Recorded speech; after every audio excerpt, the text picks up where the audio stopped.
Welcome to the Enlightened Civil Service Academy. Today we are going to discuss about the recent conflict between Israel and Palestine. So, if we want to understand today's crisis properly, we need to know the history first because history speaks everything. আৰু এদিনতে কোনো conflict নহয় Israel পেলেষ্টাইনৰ conflict is চ' লং পুৰণা হয় চ' প্ৰলং আৰু কিবা এটা কনফ্লিক্ট হ'ব লাগিলে তাৰ হিষ্ট্ৰী থাকিব লাগিব so' today will gonna discuss about the history about the Israel Palestine conflict তো আমি ইজৰাইল পেলেষ্টাইনৰ কনফ্লিক্টটো জানিব লাগিলে আমি প্ৰথম ইজৰাইল ক'ত আছে জানিব লাগে একচুৱেলি ইজৰাইল কোনো কাণ্ট্ৰি নাছিলে একচুৱেলি 1948ৰ আগত দিছ ওৱান ইজ পেলেষ্টাইন বাট যিটো ইজৰাইল এতিয়া আছে ইজৰাইল পেলেষ্টাইন এইটো আছে Turkey Saudi Arabia Iran Turkey Egypt Saudi Arabia Jordan এইকেইখন কাণ্ট্ৰিয়ে আগুৰি আছে তো 1916ত কি হৈছিলে ফাৰ্ষ্ট ৱৰ্ল্ড ৱাৰৰ সময়ত তেতিয়া অটোমান এম্পায়াৰৰ লগত যেতিয়া ফাৰ্ষ্ট ৱৰ্ল্ড হৈছিল Ottoman empire was fall down in 1960 আৰু অটোমান এম্পায়াৰ বহুত ষ্ট্ৰং আছিলে তো তাৰ যেতিয়া অটোমান এম্পায়াৰৰ লগত ব্ৰিটিছৰ যেতিয়া ফাৰ্ষ্ট ৱৰ্ল্ডত ৱাৰ হৈছিলে তেতিয়া ব্ৰিটিছবিলাকে জিউছবিলাকক প্ৰমিছ কৰিছিল যে জিউছবিলাকে যদি হেল্প কৰে জিউছবিলাক এখন কাউণ্ট্ৰি দিয়া যাব জিউছবিলাক থকাৰ কাৰণে কাৰণ জিউছবিলাকৰ কোনো কাউণ্ট্ৰি নাছিলে যেনেকৈ আমাৰ ইণ্ডিয়াত বেছি মেক্সিমাম হিন্দুজিম আছে বাকী কাউণ্ট্ৰি পাকিস্তানত মুছলিম আছে বাংলাদেশত মুছলিম আছে তো বাট জিউছবিলাকৰ কোনো কাউণ্ট্ৰি নাছিলে আৰু জিউছবিলাকক বহুত দিন আগৰ পৰা বহুত বছৰ আগৰ পৰা অত্যাচাৰ কৰি থকা গৈছিলে ইভেন বহুত বছৰ আগতে জিছাছ ক্ৰাইষ্টৰ জন্মৰ আগৰ পৰা অত্যাচাৰ কৰা হৈছিলে আৰু ইভেন খ্ৰীষ্টিয়ানবিলাকৰ কিছুমান অন্ধবিশ্বাস আছিলে যে জেছাছ খ্ৰাইষ্টক ক্ৰুচিফাই কৰোঁতে জিউছবিলাকে হেল্প কৰিছিলে সেইকাৰণে খ্ৰীষ্টিয়ানবিলাকে জিউছবিলাকক অত্যাচাৰ কৰিছিলে ইভেন আমি ছেকেণ্ড ৱৰ্ল্ড ৱাৰৰ সময়তো জানো হিটলাৰে কেনেকৈ জিউছবিলাকক অত্যাচাৰ কৰিছিলে তো এইবিলাক কথা জানি পিনি ব্ৰিটিছে জিউছবিলাকক কৈছিলে যে এখন কাউণ্ট্ৰি তেওঁলোকে বনাব জিউছবিলাকৰ কাৰণে আৰু সেইমতে 1896ত 1896 চন জিঅ'নিজিম নামৰ এটা সেই চলিছিলে ৰেলী চলিছিলে যাৰ পৰা মানে চববিলাক জিউছবিলাক মানে ইজৰাইলৰ পিনে আহিছিলে তো 1916ত যেতিয়া বালফোৰ ডিক্লাৰেশ্যন হ'ল বালফোৰ আছিলে foreign secretary Ottoman empire fall down হোৱাৰ পিছত আৰু বালফোৰ ডিক্লাৰেশ্যন মতে এখন কাউণ্ট্ৰি বনোৱা যাব যিখন কাউণ্ট্ৰি কেৱল জিউছৰ হ'ব এইখন নাম ইজৰাইল থোৱা যাব কিন্তু একে সময়তে ব্ৰিটিছে যেতিয়া অটোমান এম্পায়াৰৰ লগত কাজিয়া লাগিছিলে তেতিয়া ব্ৰিটিছে মানে চৌদি আৰবিয়াকো প্ৰমিছ কৰিছিল যে চৌদি আৰবিয়াক পেলেষ্টাইনখন দিব কিন্তু ব্ৰিটিছে যেতিয়া অটোমান এম্পায়াৰ 1960ত ফল ডাউন হ'ল না ইজৰাইল জিউছক দিলে না চৌদি আৰবক দিলে নিজৰ আণ্ডাৰত ৰাখিলে কিন্তু 1917ত যিটো বালফোৰ ডিক্লাৰেশ্যন হ'ল বালফোৰ ডিক্লাৰেশ্যন মতে জিউছবিলাকক ক'লে যে তোমালোকক কাউণ্ট্ৰি দিয়া যাব কিন্তু সেইখন এতিয়া বৰ্তমান আমাৰ আণ্ডাৰত থাকিব তো সেইমতে কি হ'ল before 1948 whole the country is Palestine but 1948ৰ যেতিয়া 17 মে 1948ত according to UN partition plan এনেকৈ ভগোৱা গ'ল যে 44% হোৱাইটখিনি ইজৰাইল হ'ব আৰু এই ৰেডিছখিনি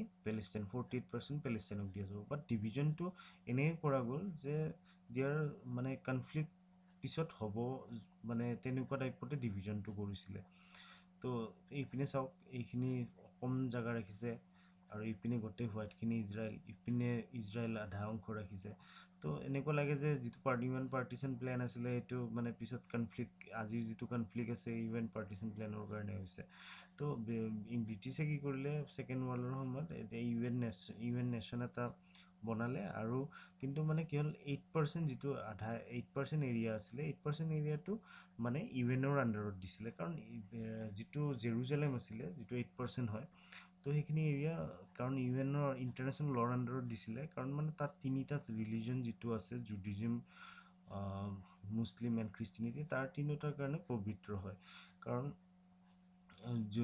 মানে যিটো চলেমান টেম্পল আছে ছেকেণ্ড টেম্পল জিউছবিলাকৰ সেইটো বহুত বছৰ পুৰণি আৰু জিউছবিলাক মানে তাৰ পৰাই বিলং কৰা বুলি মানে জিউছবিলাকে ভাবে তো সেইকাৰণে জিউছৰ কাৰণে সেইটো জেগা জেৰুজালেমটো বহুত ইম্পৰ্টেণ্ট হয় আৰু মুছলিমবিলাকৰ অলাস্কা মস্ক যিটো তৃতীয় হোলি প্লেচ হয় সেইটো তাতে আছে জেৰুজালেম আৰু খ্ৰীষ্টিয়ানবিলাকৰ যিটো জিছাছ ক্ৰাইষ্টৰ জন্ম তাত হৈছিল খ্ৰীষ্টিয়ানৰ কাৰণে সেই জেৰুজালেমটো বহুত ইম্পৰ্টেণ্ট হয় তো আমি দেখিছোঁ যে ব্ৰিটিছবিলাকে চব কনফ্লিক্টৰ ৰুট হয় বুলি ভাবিব পাৰি, কাৰণ আমাৰ ইণ্ডিয়া পাকিস্তানৰ যিটো ৱাৰ হৈছিলে, ইণ্ডিয়ান পাকিস্তানৰ মাজত এতিয়াও যিটো কনফ্লিক্ট আছে, সেইটো 1947 যিটো ব্ৰিটিছে ডিভাইড কৰিলে, ডিভিজনৰ কাৰণেই হ'ল। ইপিনে কেনেকৈ ডিভিজন কৰিছিলে, যেনেকৈ আমি এতিয়া দেখিছোঁ যে ইজৰাইল পেলেষ্টাইন যেনেকৈ ডিভিজন কৰিছে, আমাৰ ইণ্ডিয়া পাকিস্তান ডিভাইড কৰোঁতে ইপিনে ইষ্ট পাকিস্তান ৰাখিছিলে। ইষ্ট পাকিস্তান ৰখাৰ পিছত বাৰু এতিয়া বাংলাদেশ হৈ গ'ল, বাট ডিভিজনটো এনেই কনফ্লিক্ট থাকে। ইপিনে জম্মু কাশ্মীৰলৈ কনফ্লিক্ট আছে। তো ঠিক তেনেকৈ যেতিয়া UN ডিভিজন প্লেন আছিল, ব্ৰিটিছে প্লেন ডিভিজন কৰিছিলে 1948-ত, তেতিয়াও এই পেলেষ্টাইন ইজৰাইলৰ মাজত এনেকুৱাকৈ ডিভিজন কৰিছে যে কনফ্লিক্ট পিছলৈকে হৈয়ে থাকে। তো আমি এতিয়া চাওঁ যে ইজৰাইল এইখন হয়, this is Egypt, this is Saudi Arabia, this is Jordan, this is Syria.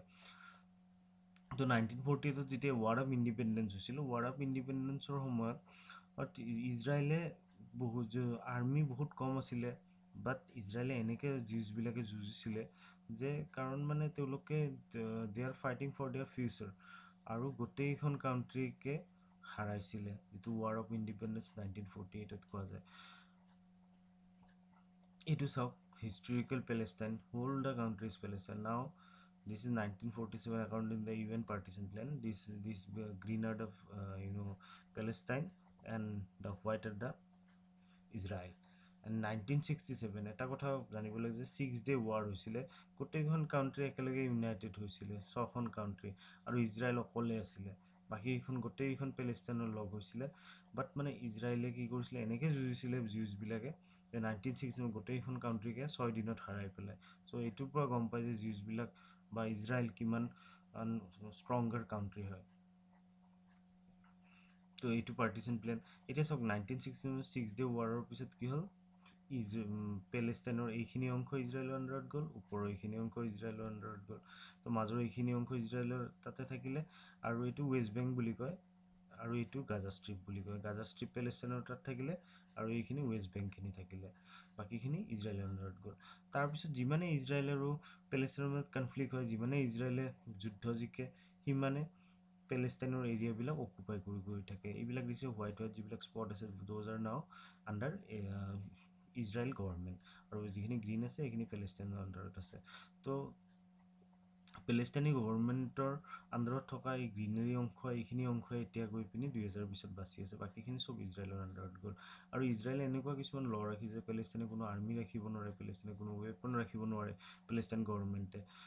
তো সেইকাৰণে পেলেষ্টাইনৰ এইখিনি অংশ আমি ক'ব গ'লে ইজৰাইলৰ গভৰ্ণমেণ্টৰ কণ্ট্ৰলতে থাকে বুলি ক'ব লাগিব, ৱেষ্ট বেংকটো। বাকী গাজা ষ্ট্ৰীপটো এতিয়াও ষ্ট্ৰং হৈ আছে। গাজা ষ্ট্ৰীপৰ ষ্ট্ৰং হোৱাৰ এটাই কাৰণ আছে, গাজা ষ্ট্ৰীপত এটা হামাছ নামৰ সংগঠন আছে, যিটো সংগঠনক ইজৰাইলে টেৰৰিষ্ট আখ্যা দিছে, বাট মানে পেলেষ্টাইনীবিলাকে তেওঁলোকক ৰিপ্ৰেজেণ্ট কৰা বুলি কয়। তো এই গাজা ষ্ট্ৰীপৰ পৰাই মিছাইলবিলাক লঞ্চ হৈ আছে ইজৰাইলৰ পিনে, যিটো এতিয়া ৰিচেণ্ট কনফ্লিক্ট হৈ আছে। এইবিলাক ফটো দেখিছে কিমান ডিভাষ্টিং হয় ৱাৰত, ইজৰাইল পেলেষ্টাইনত ৱাৰৰ। তো এইটো ইজৰাইলৰ পেলেষ্টাইন কেনেকৈ ষ্ট্ৰিং হ'ল সেইটো দেখাইছে এইটো ফটোৰে, শ্ল'লি। নাও মানে যিটো এতিয়া কনফ্লিক্ট হৈছে, সেইটো কনফ্লিক্ট জেৰুজালেমৰ পৰা আৰম্ভ হৈছে। আমি জানো যে জেৰুজালেমখন UN-ৰ আণ্ডাৰত থাকে, ইণ্টাৰনেশ্যনেল লৰ আণ্ডাৰত থাকে। জেৰুজালেমত 3টা ৰিলিজন আছে, জুডিজিম, খ্ৰীষ্টিয়ানিটি, ইছলাম। আৰু এইটো আলাস্কা মস্ক হয়, যিটো মানে মুছলিমৰ কাৰণে থাৰ্ড হোলি প্লেচেছ হয়। আৰু এইটো খ্ৰীষ্টিয়ানৰ চাৰ্চ হয়, যিটো জিছাছ খ্ৰাইষ্টৰ জন্ম হোৱা বুলি কোৱা হয় ইয়াতে, খ্ৰীষ্টিয়ানবিলাকে মানে। আৰু আমি জানো যে বেথেলহেমত জিছাছ ক্ৰাইষ্ট ৱাজ বৰ্ণ ইন বেথেলহেম, আৰু বেথেলহেমখন এই জেৰুজালেমৰ ওচৰতে আছে। আৰু এইটো হোলি টেম্পল অফ জুডিজিম, আৰু জুডিজিমবিলাক জিউছবিলাকৰ এইটো টেম্পল হয়। তো 3টা ইম্পৰ্টেণ্ট ঠাই আছে, মানে প্লেচেছ আছে জেৰুজালেমত। তো এইটো গাজা ষ্ট্ৰীপ হয়, ইয়াৰ পৰাই এটাকটো হৈ আছে। আৰু এইটো ৱেষ্ট বেংক হয়, যিটো পেলেষ্টাইন গভৰ্ণমেণ্টৰ আণ্ডাৰত আছে। তো এতিয়া যিটো ৰিচেণ্ট কনফ্লিক্ট হৈছিলে, এইটো হৈছিলে এই আলাস্কা মস্কৰ পৰা। আলাস্কা মস্কত কি হৈছিলে, ইজৰাইলে গম পাইছিলে যে তাত কিবা আলোচনা হ'ব ফ্ৰাইডে প্ৰেয়াৰৰ পিছত, সেইকাৰণে আৰ্মি ডিপ্লয় কৰিছিলে মছজিদৰ বাহিৰত। আৰু কি হৈছিলে, মছজিদৰ ভিতৰত যেতিয়া কিছু মিটিং হৈছিলে, আলোচনা হৈছিলে প্ৰেয়াৰৰ পিছত, তো কি হৈছিলে, বহুতে পাথৰলৈ তাত প্ৰটেষ্ট কৰিছিলে। তো ফাইনেলি কি হৈছিলে, এই ইজৰাইল আৰ্মি তাত সোমাবৰ বাধ্য হৈছিলে। আৰু সেইটো লৈ পিনি পেলেষ্টাইনে প্ৰটেষ্ট আৰম্ভ কৰিছে যে তাত কেনেকৈ আৰ্মিয়ে ৱেপন লৈ পিনি সোমাব পাৰে। আৰু সেইটো কথাত হামাছ যিটো গাজা ষ্ট্ৰিপত আছে, Hamas is very much angry with Israeli government যে কেনেকৈ সোমাব দিব মছজিদৰ ভিতৰত, যিটো তেওঁলোকে হলি প্লেচ বুলি ভাবে। তো সেইকাৰণে গাজা ষ্ট্ৰিপৰ পৰা এয়াৰ ষ্ট্ৰাইক আৰম্ভ কৰিলে মিছাইলৰ। তো যিটো কনফ্লিক্ট হ'ল, এই কনফ্লিক্টখিনি যিটো ফ্ৰাইডে প্ৰেয়াৰৰ পিছত ইয়াতে মানে পেলেষ্টাইনী মানুহবিলাক আৰু ইজৰাইলী আৰ্মিৰ মাজত যিটো কনফ্লিক্ট হ'ল, সেইটো কনফ্লিক্ট এদিনতে হোৱা নহয়। তাৰে কিছুদিন আগৰ পৰা শ্বেইখ জাৰা নামৰ এটা ইষ্ট জেৰুজালেমত এখন চিটি আছে শ্বেইখ জাৰা নামৰ, সেইখন চিটি লৈ পিনি কনফ্লিক্টটো আৰম্ভ হৈছে। এইটো কনফ্লিক্টটোৰ মেইন কাৰণটো হ'ল যেতিয়া 1948 আগত এই শ্বেইখ জাৰাৰ যিবিলাক প্ৰপাৰ্টি আছিল, ঘৰ আছিল, এইবিলাক আছিলে জিউছবিলাকৰ, মানে ইজৰাইলী পিপুলৰ। তো যেতিয়া 1948 পাৰ্টিশ্যন হ'ল, তেতিয়া এই জিউছবিলাকে এই শ্বেইখ জাৰা এৰি পিনি ইজৰাইলৰ পিনে আহিলে। আৰু কিছুমান পেলেষ্টাইনী মানুহ যিবিলাক ইজৰাইলত আছিলে, সেইবিলাক গৈ পিনি শ্বেইখ জাৰা গ'ল। আৰু কি হ'ল, যেতিয়া 1948 ৱাৰ হৈছিলে, তো এই শ্বেইখ জাৰাখন যি আছে, শ্বেইখ জাৰা যিখন চিটি আছে, এই শ্বেইখ জাৰা জেৰুজালেমৰ ওচৰত, সেইখিনি জৰ্ডানৰ আণ্ডাৰত, জৰ্ডানে অকুপাই কৰিছিলে। তো জৰ্ডানৰ আণ্ডাৰত আহে, যদিও ইউ এনৰ আণ্ডাৰত আছিলে জেৰুজালেমখন, কিন্তু যেতিয়া 1948 ৱাৰ অফ ইণ্ডিপেণ্ডেঞ্চ হৈছিল, তেতিয়া ইষ্ট জেৰুজালেমখিনি জৰ্ডানৰ আণ্ডাৰত যায় আৰু ৱেষ্টখিনি ইজৰাইলৰ আণ্ডাৰত থাকে। আৰু সেইমতে যিটো শ্বেইখ জাৰা চিটি আছে, শ্বেইখ জাৰাখিনি জৰ্ডানৰ আণ্ডাৰত যায়। আৰু জৰ্ডান গভৰ্ণমেণ্টে কৈছে যিমান পেলেষ্টাইনী পিপুল ইজৰাইলৰ পৰা আহিছিলে শ্বেইখ জাৰালৈকে, তেওঁলোকক ঘৰ কনষ্ট্ৰাকশ্যন কৰোঁতে হেল্প কৰিছিলে। কিন্তু 1967 মই যেতিয়া আগতে ক'লোঁ 6 ডে ৱাৰ হৈছিলে, তেতিয়া ইজৰাইলে আকৌ জৰ্ডানৰ পৰা শ্বেইখ জাৰাটো অকুপাই কৰিলে। অকুপাই কৰাৰ পিছত কি হয়, অকুপাই কৰাৰ পিছত পেলেষ্টাইনীবিলাক যিবিলাক ইজৰাইলী জিউছ পিপুল আছে, জিউছবিলাকে যিবিলাকৰ আগতে প্ৰপাৰ্টি আছিল 1948 আগত, তেওঁলোকে ক্লেইম কৰা আৰম্ভ কৰে যে এইখিনি আচলতে আমাৰহে ঘৰ হয়, এইবিলাকত মানে পেলেষ্টাইনীবিলাকে এৰি দিব লাগে, এই শ্বেইখ জাৰাৰ যিবিলাক ঘৰ আছে সেইবিলাকৰ আমাৰ লিগেল ডকুমেণ্ট আছে, কাৰণ 1948 আগত তেওঁলোকৰ আছিলে। তো সেইটো লৈ পিনি ইজৰাইলী কোৰ্টে কিছুদিন আগত এটা ৰুল পাছ কৰে যে শ্বেইখ জাৰাৰ যিবিলাক প্ৰপাৰ্টি আছে সেইবিলাক আচলতে ইজৰাইলী জিউছ পিপুলৰ হয়। তো মুছলিমবিলাকে সেই ঠাইখিনি এৰি থৈ যাব লাগে আৰু সেইখিনি ইজৰাইলী পিপুলক, জিউছ পিপুলক দিব লাগে। কিন্তু এট দ্য ছেইম টাইম পেলেষ্টাইনীবিলাকৰ কথা হ'ল যে, পেলেষ্টাইনী গভৰ্ণমেণ্টৰ কথা হ'ল যে, যিহেতু জেৰুজালেমটো ইণ্টাৰনেশ্যনেল লৰ আণ্ডাৰত আহে, তো ইজৰাইলৰ ৰুলটো কেনেকৈ তাত ইজৰাইল কোৰ্টৰ যিটো ভাৰ্ডিক্ট হয় সেইটো কেনেকৈ মানি ল'ব পাৰি। কিন্তু এটা কথা হ'ল যে Israel is a very strong country, even ইজৰাইলৰ মতে চলে। তো সেইকাৰণে ইউএনেও সেইটো কথা মানি লৈছে যে এইখিনি ইজৰাইলী পিপুলৰ, জিউছ পিপুলৰ হয় প্ৰপাৰ্টিখিনি। তো এইটোলৈ কনফ্লিক্ট হ'ল। আৰু সেইটো কথা লৈ পিনি হামাজ যিটো গাজা ষ্ট্ৰিপত আছে, হামাজেও এইটো কথাত মানে পেলেষ্টাইনীৰ ওপৰত অত্যাচাৰ হোৱা বুলি তেওঁলোকেও ইজৰাইলী গভৰ্ণমেণ্টৰ ওপৰত কথা কোৱা আৰম্ভ কৰিলে। আৰু ফাইনেলি তেওঁলোকে এয়াৰ ষ্ট্ৰাইক কৰা আৰম্ভ কৰিলে।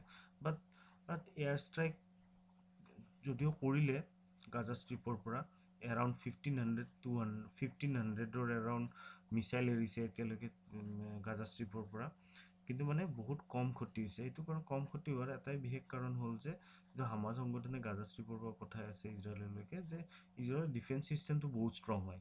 ইজৰাইলৰ এটা আইৰণ ডোম নামৰ ডিফেন্স টেকন'লজি আছে। সেইটো মতে কি হয়, যদি কিবা মিছাইল আহিলে ইয়াত যিটো আইৰণ ডোমত ৰাডাৰ আছে, ৰাডাৰত ডিটেক্ট হৈ যায় আৰু ইয়াৰ পৰা মিছাইল তলৰ পৰা যায় আৰু যিটো শত্ৰু দেশে যিটো মিছাইল পঠায় এইটো ডিৰেকশ্যনটো চেঞ্জ কৰি দিয়ে, যাতে কোনো বেৰেন জেগাত যাই পিনি পৰে বা য'ত মানুহ নাথাকে জনশূন্য জেগা তাত যাই পৰে, তেনেকুৱা কৰে। সেইকাৰণে ক্ষতি কৰিব পৰা নাই। এজ পাৰ অফিচিয়েল ৰিপৰ্ট এতিয়ালৈকে 4-5জন ইজৰাইলী মানুহে ঢুকাইছে। কিন্তু এট দ্য ছেইম টাইম ইজৰাইলে ইন ৰিটাৰ্ণ যিটো ৰকেট ষ্ট্ৰাইক কৰিলে, যিটো মিছাইল ষ্ট্ৰাইক কৰিল, তাত গাজা ষ্ট্ৰিপত এৰাউণ্ড 100 পিপুল ঢুকাইছে, তাৰে ইনক্লুডিং 29 চিলড্ৰেন। আৰু যিটো মানে ইজৰাইলত ঢুকাইছে 2জন ওমেন, তো তাৰে ভিতৰত এজন ইণ্ডিয়ানো আছিলে। তো এইটো কথাই গম পোৱা যায় যে এই কনফ্লিক্টটো কেতিয়াও শেষ নহয়, বহুত বছৰ আগৰ পৰা কনফ্লিক্টটো চলি আছে। তো ইজৰাইল পেলেষ্টাইনৰ কনফ্লিক্ট বন্ধ কৰি নহয়, এইটো কনফ্লিক্ট যদি শেষ কৰিব লাগে, there should be some peace talk, there should be some negotiation দুখন দেশৰ মাজত, তেতিয়াহে peace will be come to Israel and Palestine. Thank you very much.